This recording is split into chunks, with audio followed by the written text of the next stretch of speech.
যানজটের ভোগান্তিতে ধুঁকতে থাকা মেগাসিটি ঢাকায় স্বস্তির বাহন হিসেবে বৈদ্যুতিক রেল চালনার শুরু মাত্র ১.৫ বছর আগে। ঝক্কিবিহীন যাত্রায় অল্প কদিনেই নগরবাসী তো বটেই, পুরো দেশবাসীর মন কাড়ে এই মেট্রো রেল।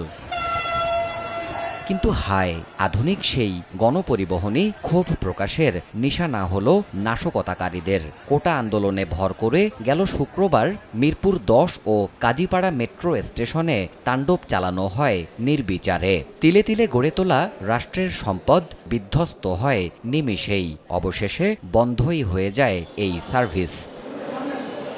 নাশকতার ছকে এই পরিবহন ব্যবস্থা থমকে যাওয়ায় চিরাচরিত জ্যামের ভোগান্তি যে আবারও ফিরেছে নগরে, তাও দৃশ্যমান গেল দুদিনের কারফিউ পরিস্থিতির মধ্যে। এখন জন্ম সনদ দিয়ে খোলো বিকাশ স্টুডেন্ট অ্যাকাউন্ট। নিজের বিকাশ নিজে কর। ২০২২ সালের ডিসেম্বরে মেট্রো উদ্বোধনের পর বৃহস্পতিবার সকালে সেই মেট্রো স্টেশনেই আসতে হলো প্রধানমন্ত্রীকে। নতুন কোনো সৃষ্টিতে নয়, আসতে হয়েছে ধ্বংসের নমুনা দেখতে। সকাল ৯টার পর মিরপুর ১০ মেট্রো স্টেশনের বিভিন্ন দিক পরিদর্শন করেন সরকার প্রধান। ডিএমটিসিএল কর্তৃপক্ষের কর্মকর্তাদের সঙ্গে নিয়ে ঘুরে ঘুরে দেখেছেন ক্ষতচিহ্ন নিয়ে কিভাবে দাঁড়িয়ে স্বপ্নের এই পরিবহন ব্যবস্থা। চূর্ণবিচূর্ণ যন্ত্রাংশ আর অসংখ্য কাঁচের টুকরোর উপরে হেঁটে উপস্থিত গণমাধ্যমে কথা বলতে গিয়ে আবেগতাড়িত হয়ে পড়েন সরকার প্রধান। ভয়াবহ ধ্বংসের চিত্র দেখলাম। এটা বিশ্বাস হতে চায় না যে এদেশে মানুষেরা করতে পারে, কিন্তু সেই কাজই করেছে। তার প্রশ্ন, মানুষের উপকার করা, সমাজকে এগিয়ে রাখা উদ্যোগগুলোর উপর কিসের এত ক্ষোভ? এই মেট্রো রেলের উপর এত আক্রমণ কেন, এটাই আমার প্রশ্ন। যেগুলি মানুষের সেবা দেয়, মানুষের জীবনকে উন্নত করে, ঠিক সেইগুলি ভেঙে সম্পূর্ণ নষ্ট করে দেওয়ার কি মানসিকতা। এই স্টেশন যেভাবে ধ্বংস হয়েছে, এটা সম্পূর্ণ ডিজিটাল সিস্টেম। এটা তো কতদিনের ঠিক হবে আমি জানি না।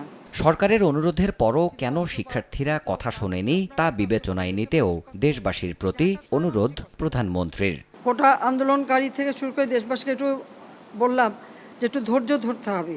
আপিল তো সরকার করেছে, কাজে তাদের ধৈর্য ধরতে হবে, তারা হতাশ হবে না। আমি এই আশ্বাস দিয়ে তাদেরকে বললাম বিরত থাকতে, কিন্তু সেটা করলো না। যে দাবি তারা করেছিল, সমস্ত দাবি শুধু মানা না, তার থেকে বেশি আমরা দিয়েছি, হাইকোর্টে দিয়ে দিয়েছে, তারপরেও কিন্তু এখন থামেনি। কেন থামেনি? আমি দেশবাসীর কাছে সেটাই আমি বিচার চাই। ওই ১ দফার পরে আসলো ৪ দফা, তারপর আসলো ৬ দফা, তারপর আসলো ৮ দফা, তারপরে আবার ৪ দফা। এমন একটা পরিবেশ সৃষ্টি, মানে এই ধ্বংসযজ্ঞটাকে সুযোগ সৃষ্টি করে দেওয়া।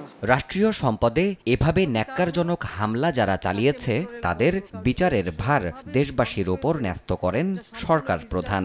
এই মেট্রো রেলে কি আমি চড়বো? শুধু আমরা সরকার চড়বে? শুধু আমাদের মন্ত্রীরা চড়বে? না সাধারণ জনগণ চড়বে? সেটা আমার প্রশ্ন। এর উপকারিতা কারা পাচ্ছেন? এদেশের মানুষ, আপনারা, সাধারণ জনগণ পাচ্ছে। তাহলে এর উপর এত ক্ষোভ কেন? যে এই কষ্ট আমি লাঘব করতে চেয়েছি, এই কষ্ট আবার যারা সৃষ্টি করলো তাদের বিরুদ্ধে আপনাদেরই রুখে দাঁড়াতে হবে। এর বিচার তাদের করতে হবে।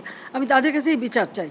পরিদর্শনের শেষ ভাগে ক্ষতিগ্রস্ত স্টেশনগুলো সচলের উদ্যোগ নিতে মেট্রো কর্তৃপক্ষকে প্রয়োজনীয় নির্দেশনাও দিয়েছেন প্রধানমন্ত্রী।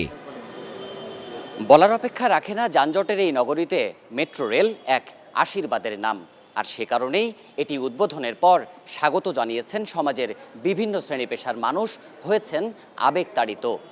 মেট্রোর সেই ধ্বংসস্তূপে দাঁড়িয়ে সরকার প্রধান বললেন, মেট্রো রেলের উপরে হামলা জনগণের সেই আবেগের উপরে আঘাত। দেবাশিস রায়, সময় সংবাদ, ঢাকা।